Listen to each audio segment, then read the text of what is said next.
Please welcome to the stage the CEO of Command Alkon, Martin Willoughby.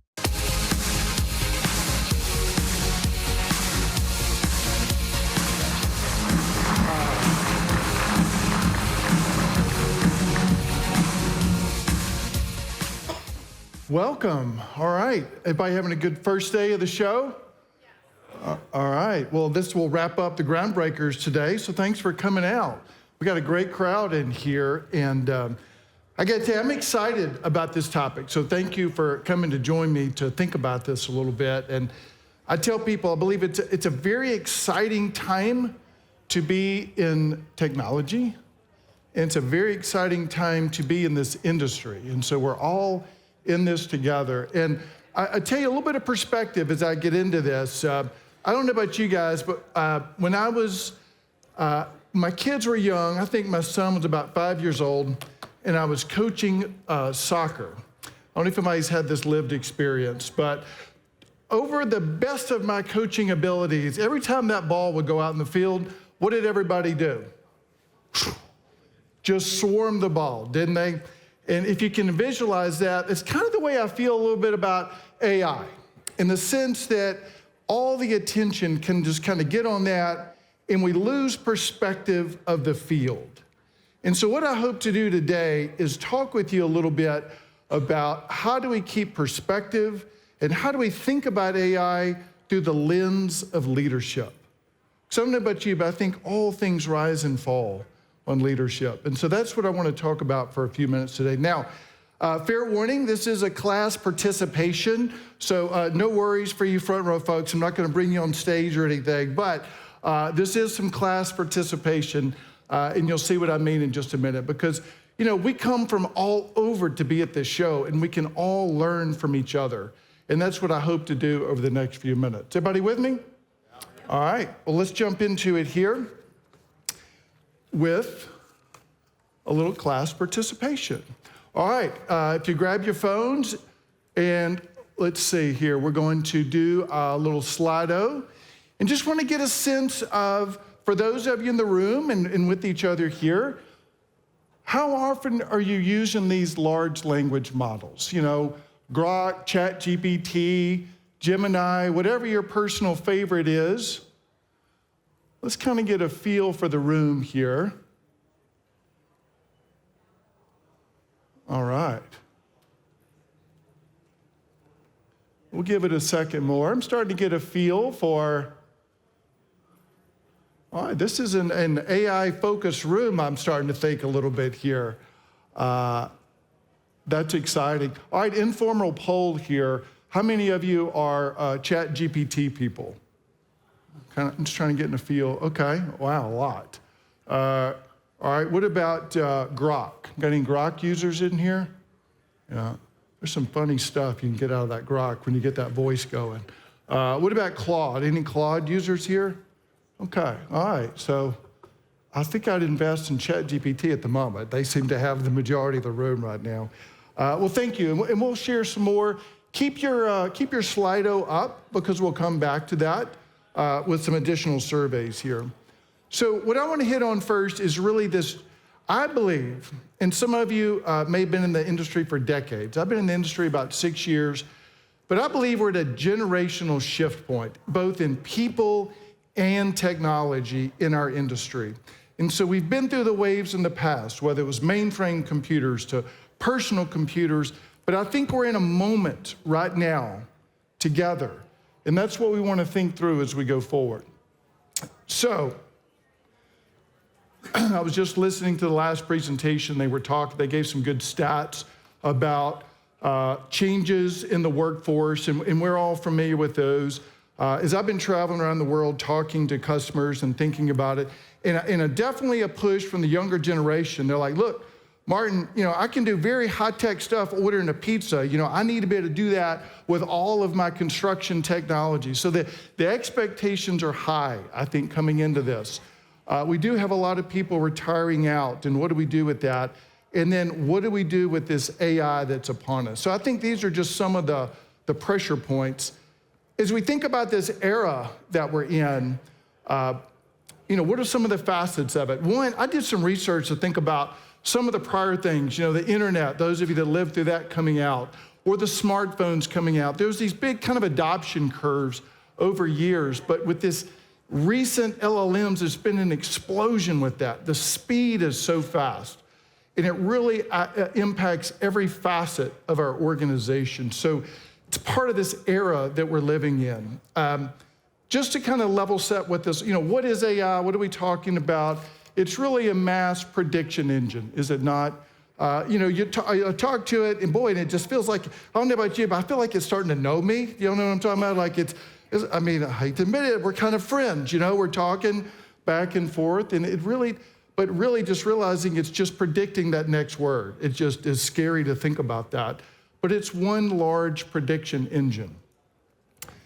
Now, I had a mentor and a boss, and he used to say, Martin, I may be wrong, but I'm certain. I love that. Feel free to steal that. I use it all the time. I may be wrong, but I'm certain. That's kind of the way I feel about AI.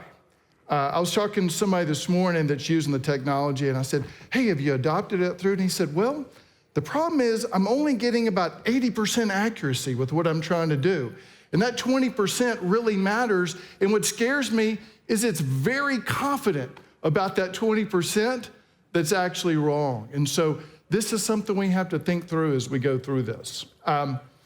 Why is it exploding right now? Just the sheer data that's going into these, the computing power, all these data centers, the hyperscalers. It's kind of good for our industry, though. It's nice at building all these things. And then just billions and billions of dollars people are putting into investing in this technology. Just recently, we've had this kind of shift from co-pilots to agent AI. We'll talk a little bit more about that. I think, this is happening fast. It's almost like, wait and see what the next announcement from Claude or somebody else comes out, and it's going to dramatically change the playing field. So a lot of change happening fast upon us. So I think of it this way. I think of it as a trust evolution. Back to my 80-20 comment a minute ago. And I was thinking about this analogy. You ever hire a new employee and they have a fantastic resume? You look at it and you're like, this person is going to be a rock star, right? But you don't just turn over the keys to the kingdom on the first day to that employee, do you? You want to bring them in. You want to make sure they kind of live up to their interview and their resume process. That's the way I look at AI right now, is we have to learn to trust it, and it has to prove to be trustworthy. Everybody with me on that? That's the way I'm thinking about this as we go forward. And I think of it in 3 phases. There's the inform phase. It's a prediction that helps us and we can respond to it. It's an assistant to us. And then ultimately, it just does the job for us. So as it earns its trust, I look at it as going across that continuum. So this has been helpful for me as I've thought about this. Again, just kind of 3 examples here. Inform, it advises us, and then the human decides, right? So we're in charge. The assist, now it's acting, okay? And I'm more the overseer in this context. And then ultimately we get to execution, where I'm more the exception to it. It's bringing me exceptions as we go. A lot we could go into on that, but that is the journey that I'm seeing as it earns its trust with us. Because let's face it, this is a safety-first industry, is it not? And so, that 20% could be the difference between life and death out there. So we want to make sure that it's right. That's the way I look at it. What will it not own? It will own a lot, but it's not going to own that final accountability. That's on us. The moral judgment lies with us, the culture that we build, the human trust and connection that we have, and the vision for where we take our business. That is what we own as individuals. So my paradigm on this is I think about leading myself, leading others, and then leading my company. And that's kind of the lens I want you to think with me for the next few minutes. And so let's do another poll here. So we'll switch the Slido back on.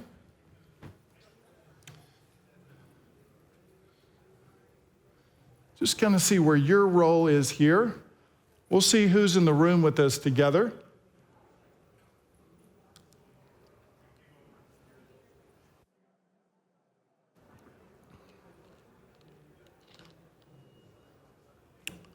All right. So a real cross-section of the industry. A lot of folks in the field. Excellent. Okay.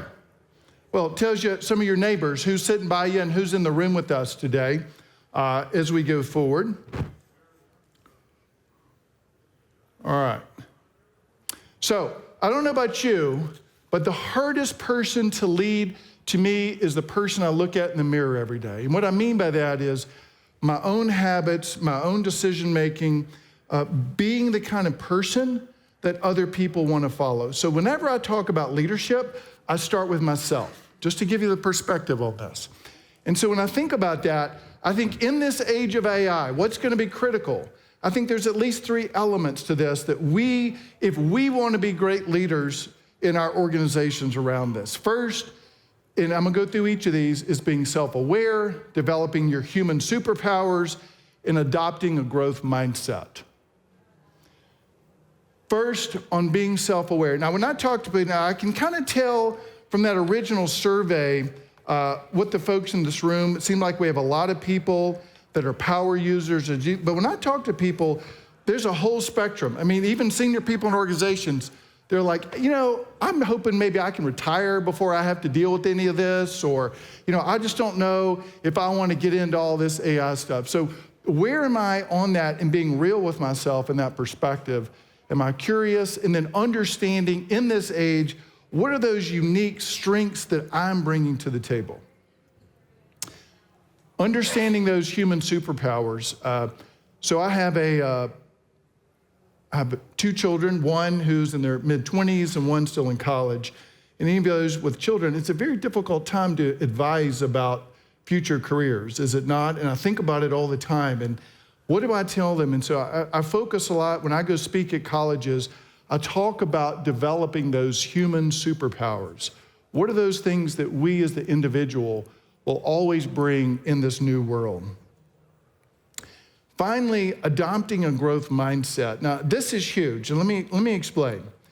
This is what I believe is so critical in this next phase of the journey, because if you're not curious, if you're not a learner, if you're not interested in what's coming next, it is going to be so difficult.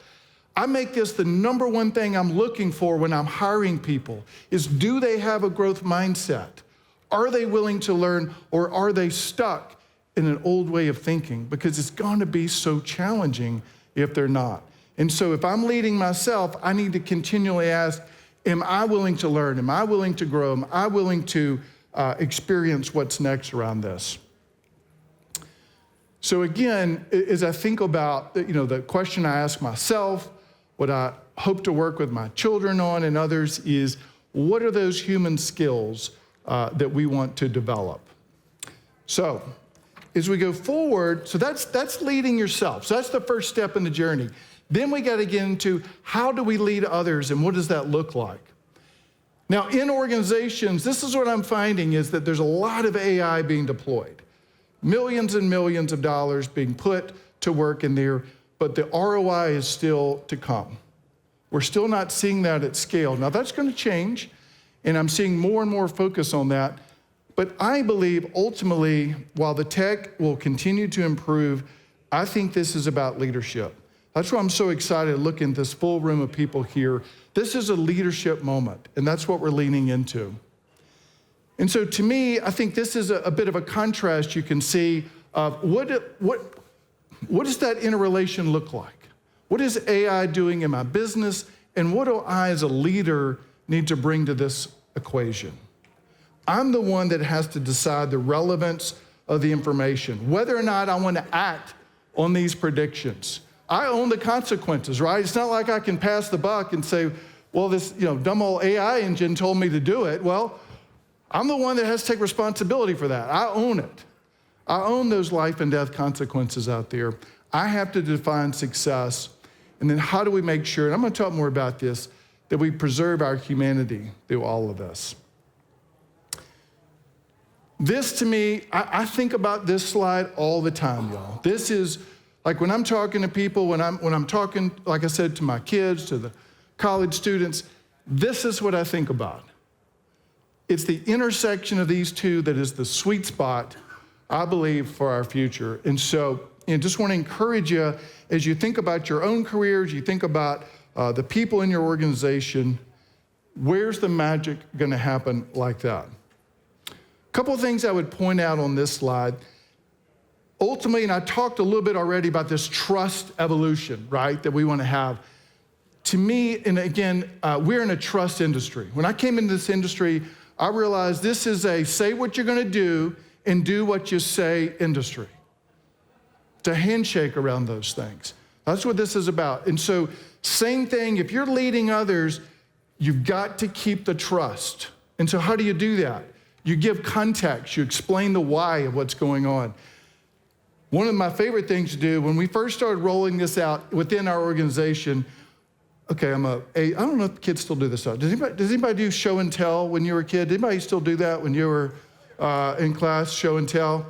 I used to love show and tell. I think it was like every Friday we'd show up and do that. If you never experienced that, you missed out on something. So, but show and tell, what we do is we do show and tell as an organization. And when I have somebody doing something really cool with AI, when they're doing a breakthrough, they come, and when we have our all hands meetings, we do show and tell. We let people see, and what it does is it opens us up to the art of what's possible. And you'll be amazed when you start doing that kind of show and tell, how it encourages others to start diving in and doing that. So again, we want to make sure that we're keeping trust within the organization. So again, for those of us as leaders here, what do we need to be focused on?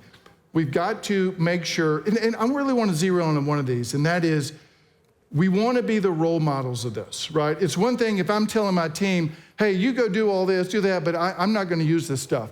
I don't sense that that's the folks in this room. I feel like the people in this room are people that are using the technology each and every day, and you're the role model for others on this. You want to inspire that curiosity. You want to be examples of that, right? We want to be able to test out, right? We got to go through, just like that when I was telling you earlier, this guy I was talking to and said, look, I'm getting this 20% error rate, it's just not working. Well, you don't give up on that, right? You're continuing to iterate until that goes forward. But that's what we as leaders are doing in this new age. So how do you lead as a company? What does this look like? Each and every one of you represents a company here. What are some things that we can do? So I know where you guys are personally. You've shared that with me. But tell me a moment about your company. Tell me where you are at your company in this AI journey.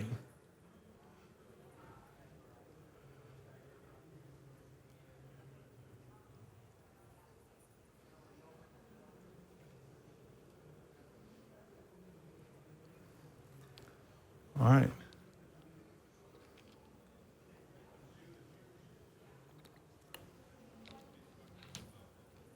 Okay. So a lot of people are in motion with this, right? We're either implementing, we're curious, piloting. Nice to see some folks that are already seeing some transformation with this as well. And look, even if you haven't started, right? The time is now to kind of begin this journey. And I think, visiting with people that are doing things while you're here at CONEXPO is a great opportunity to learn from the experiences of others. And so I think it's a tremendous time. All right, we'll keep going here. So I like to share that. This is from a BCG study, and I really like this. They studied for those that have implemented AI and it's working, what's driving that?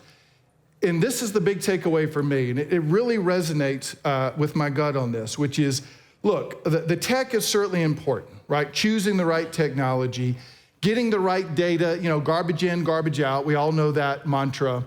But it's about the people. It's about the people and the processes within the organization. And so when we think about how we're allocating our time, our resources, and where that's going, it's got to be going in something like that proportion. Everybody with me on that? Because again, when you think about all the hype and the AI and all this, you think that ought to be the biggest percentage, but it's not. This is something within our control to work on each and every day. This is another big one to me, is I think about what I've been focused on within my organization and trying to help with our customers is, let's not get caught up with the next shiny thing.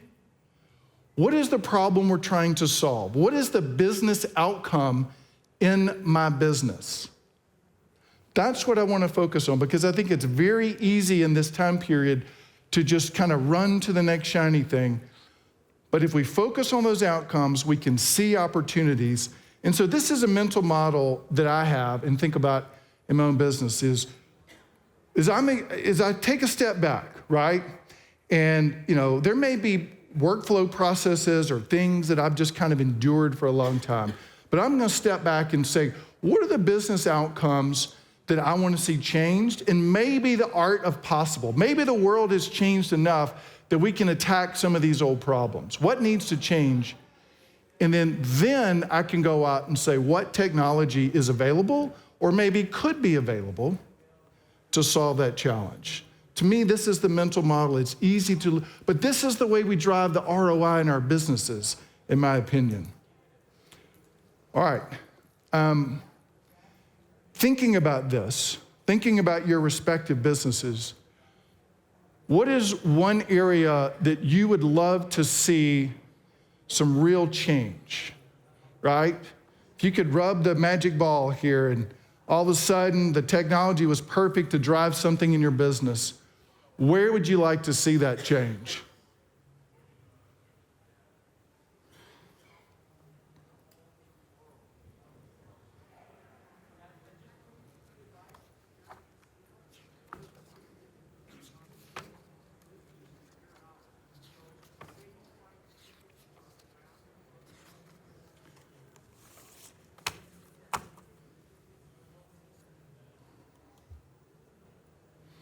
This can be an industry that operates with tight margins, obviously, and so operational performance is usually one I see a lot around this. This is good. Hopefully this gives everybody kind of a mental checklist too as you think back at your own business. Like, where do you want to take and look for those changes? Where do you want to drive and see the potential of this? So thank you for sharing on that. All right, as we start to kind of round this towards home, a couple of things to think about. A lot of you are well down the road, and so, I know I'm kind of preaching to the choir here. Many of you are in the curious or beginning stages. So a couple of things I've seen the differences between people that are killing it on this and people that are struggling is not getting stuck in kind of that pilot purgatory, right? What's your success criteria? How are you going to move it from a pilot to full stage scale out? So at our company right now, we're really in the process. We've been piloting some technology for about a year, and we're really moving into full scale. And it was easy. We almost could have gotten stuck there in pilot. So we're moving it out. Again, we've already talked about, thinking, instead of thinking tech first, we want to think outcomes first. Making sure that you're looping in the right people, right? Involved in this process. And also, I have some people say, well, until it's just perfect, I'm not going to mess with it. We'll just wait. I think you're going to be behind if you do that. So keeping moving with this. And a couple things I think about, and you've probably heard it kind of echoed in my thoughts here today, but what do we want to be? The organizations that are going to win, what are they going to look like? To me, they're going to be people and skills first. And so developing the AI fluency, the AI literacy in the organization. Investing now. This is when people say, and I'm going to come to more of this in a second, Mark, what can I be doing now to prepare for this future? I'm like, just start letting people experiment, train your people, train your people, train your people. Let them get used to this. If we're going to develop that overlapping circle, right? If we're going to develop that trust, that takes time, and we have to get into that. And so this people and skills first, I think, is critical to this. And then related to that, of course, is to me developing a culture of learning. You see how these threads are tying together when I'm talking about having this growth mindset, having a group of people that are pushing the boundaries to say, what can we do? How can we apply this technology? How can we do better within our organization? That's the culture. To me, this is some of the facets of the type companies that are going to be winning into the future. Just a couple more thoughts on this. What does it look like? Some of you are already into this transformation stage. The AI becomes embedded in our workflows.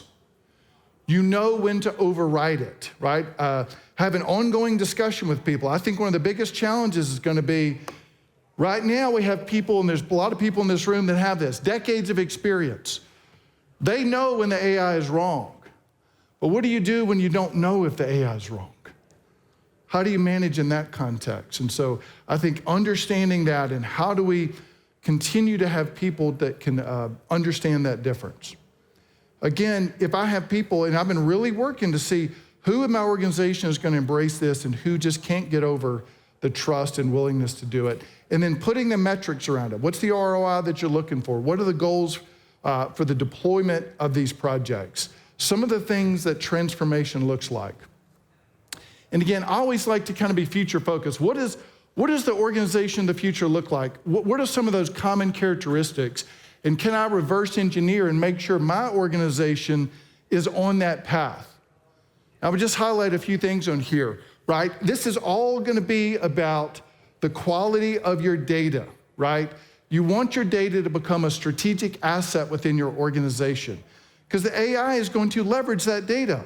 And if you've got dirty data, and we'll talk about this more in a second, but unifying your operating systems, trying to get out of all these stitched together technologies, focusing on that Venn diagram that I showed you, creating a culture of change and improvement. And somebody asked me today, said, Martin, when's the change going to stop? I'm like, can we just kind of call a timeout? I said, look, I wish we could. I wish we could, but it's just not. It's just not. It's just where we're living right now. That's why I think this kind of mindset is so important. And then ultimately, and I think this is going to be interesting to see, but I think the technology is going to become, used to in the past, technology could be something that was just kind of yours. It was your proprietary difference. I don't believe it's going to be the case in the future. I think it's going to be how well you use the technology that's going to make the difference. So it's not like you're going to go build the magic widget, or you're going to buy something that nobody else has that's going to make you win in your market. I think it's choosing the right technology and then being better at using it as a team than your competition is going to be the key to the future on that. So Martin, great. So what do I do now? If you hadn't already, I would start evaluating and looking at your core processes. This is huge. And I tell you, this is a big one for me right now, because I'm thinking about, there are ways we've been doing things for decades. There's workflows, there's processes. And with this agentic technology that's coming out, it's changing the equation. I'm having to ask myself, am I working on yesterday's workflows, or am I building tomorrow's? And what's that going to look like? So I've got to examine my workflows and my processes and say, is this going to change? Am I going to still have a person doing this, or is this going to become an AI agent in that context? So understanding and thinking through your workflows, investing in your workforce, as we've talked about, having that single source of truth, and then ultimately building your strategic partnerships, right? Who do you work with? Who helps you? Who surrounds your organization to guide, to lead, to help you to that next stage of the future? So with that, throwing a lot of things at you, some things to think about, hopefully a few things to take away, and I hope you would agree that we are in the midst, really at the beginning stage, but we're in the midst of a generational shift in technology. AI is not it's not the soccer ball that's going to, everybody shake. We got to pull back up. We got to look at it as an incredible power tool. The strategy is going to make the difference. This is a leadership moment. We as leaders, we got to lead ourselves and lead others through this change. And that ultimately our human skills, and I go back to my point, the companies that execute better with the technology will win. That's my deeply held belief here. And ultimately, I will end with this, that the technology itself does not determine our future, the leadership does. And what I'm excited about is I feel like this is a room packed full of leaders. And so I just want to encourage you as you go back to your organizations. We got a lot of people in motion on this journey. I want to encourage you down that path. I think it's going to be an exciting time, and I think we're all going to push each other to see just how much of an impact we can have with this technology by training our people and building a better industry. So thanks for listening, and if you want to talk about any of these things, I think we've got our booth up here. Yeah, that's where we are. So we'll be around all week, but thank you all for your time and attention. I hope you have a great rest of your first day here at CONEXPO. Thank you.